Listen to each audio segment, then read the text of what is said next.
अद्भुत, अदम्य, अलौकिक श्री महाप्रभु वल्लभ महाप्रभु जी की जय। श्री महाप्रभु जी का प्रगट्य नित्य लीला गोकुल धाम में कैसे हुआ, इस प्रसंग को देखते हैं। श्री ठाकुर जी और श्री स्वामिनी जी यानी राधा जी दोनों विराजमान थे। वे ठाकुर जी अकेले विराजमान थे और स्वामिनी जी की प्रतीक्षा कर रहे थे। उनके मन में बहुत विरह था, कब स्वामिनी जी पधारे, और इधर स्वामिनी जी बहुत विरह करके ठाकुर जी के पास पधार रही थी। इधर ठाकुर जी के दिल में ताप बढ़ गया। श्री राधा जी का प्रतिबिंब उनके दिल में झलकने लगा।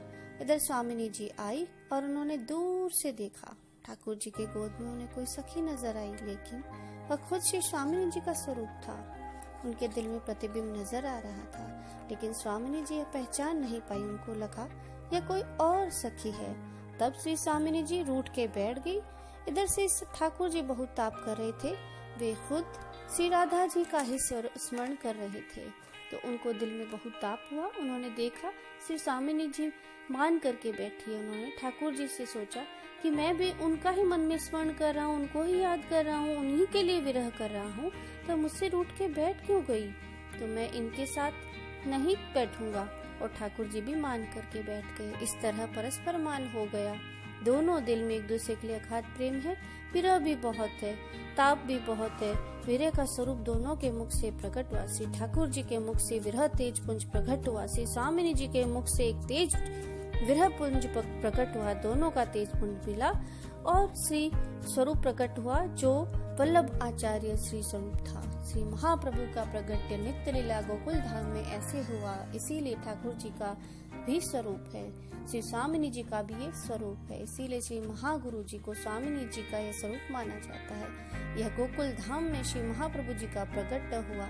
उसके बाद ठाकुर जी ने वल्लभ को धरती धाम पर भेजा और सभी अन्य लोगों को उन्हें वल्लभ धाम से जुड़ने के लिए कहा, ताकि वे महारानी की जय, श्री वल्लभाधीश की जय।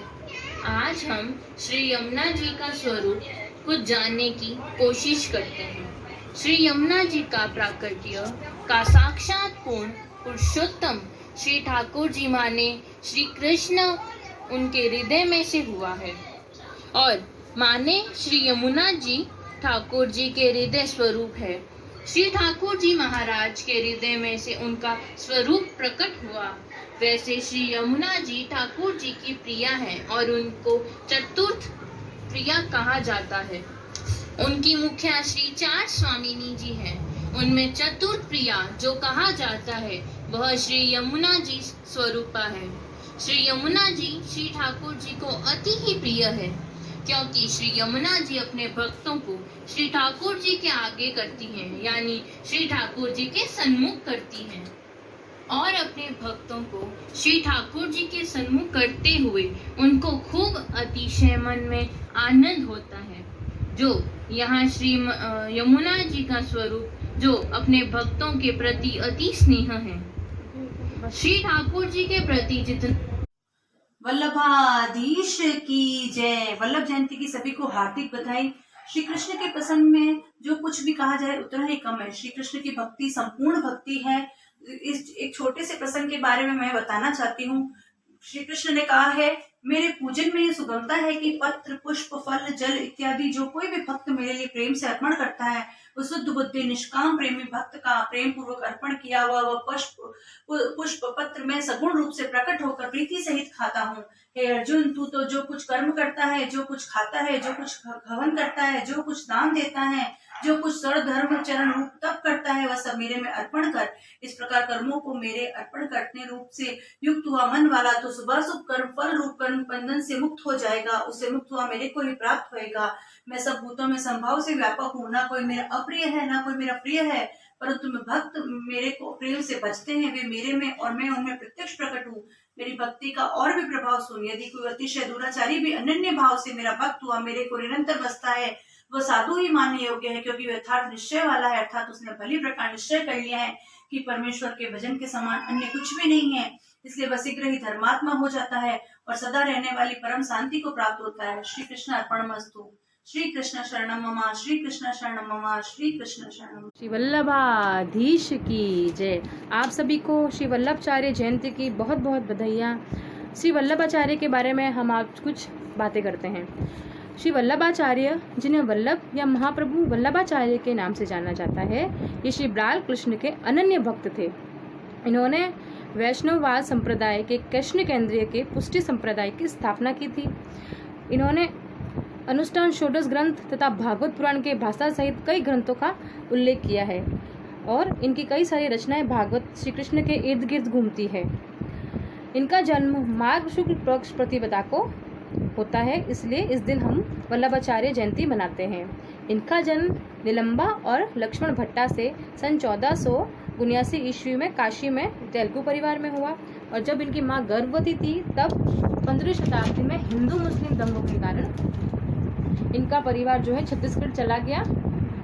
जब 5 वर्ष से लेकर इन्होंने 25 वर्ष तक बहुत सारे वेदों को पढ़ा, बहुत सारे उपनिषदों को सीखा और पूरे भारत में घूमे और इन्होंने जगह जगह जाकर श्री कृष्ण के भगवान के प्रति अपनी श्रद्धा को बढ़ाया और उन्होंने लोगों को ये बताया कि श्री कृष्ण भगवान की पूजा करके हम मोक्ष को प्राप्त होते हैं। और उनके जो विचार है राजस्थान, मध्य प्रदेश और उत्तर प्रदेश में ज़्यादा प्रभावशाली रहे।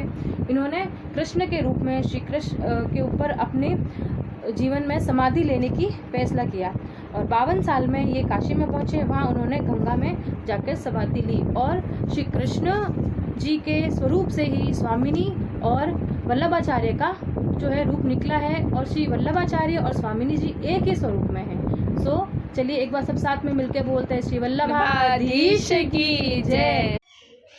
श्री वल्लभाधीश की जय। वल्लभ जयंती की आप सबको बहुत बहुत बधाइयाँ। तो आज हम जानेंगे श्री राधा जी का, जो कि प्रियसी है श्री कृष्ण भगवान की, उनके बारे में।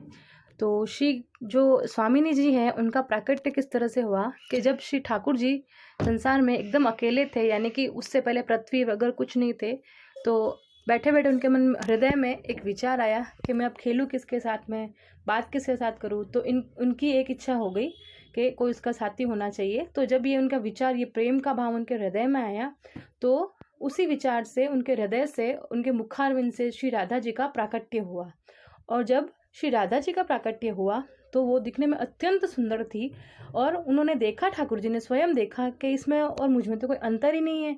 उनका रूप सेम था, बस अंतर इतना था कि स्वयं ठाकुर जी कुछ श्याम वर्ण थे और राधा जी गौरी अर्थात गौर वर्ण थी, यानी बहुत सुंदर थी।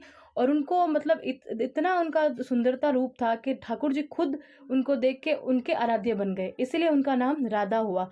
तो इसलिए हम कहते हैं कि ठाकुर जी जो है उन्हीं का स्वरूप राधा रानी है, उनके ही हृदय से प्रकट हुई है और उनको हम राधा रानी को ठाकुर जी के आधांग भी बोलते हैं, जो कि हम लोग अभी के समय में अर्धांगिनी जो है शब्द, वो ठाकुर जी के लिए भी, राधा रानी के लिए भी, दोनों के लिए है कि दोनों ही एक दूसरे का आधा अंग, यानी कि जो स्वामिनी जी है वो अर्धांगिनी है और कृष्ण भगवान और राधा जी एक ही है। श्री कृष्ण यानी कि ठाकुर जी के ही तेज से और ठाकुर जी के हृदय से ही श्री स्वामिनी जी की उत्पन्न हुई है, वो उन्हीं का अंग है। जय श्री कृष्ण। अब श्री महाप्रभु जी पृथ्वी का 3 बार चक्कर लगा के श्री गिरिराज जी गोवर्धन नाथ की प्रेरणा से ब्रज पधार के उनसे प्रथम मिलन किया। प्रथम मिलन करके उन्हें बहुत ही आनंद और हर्ष, खुश आनंद प्रदान हुआ।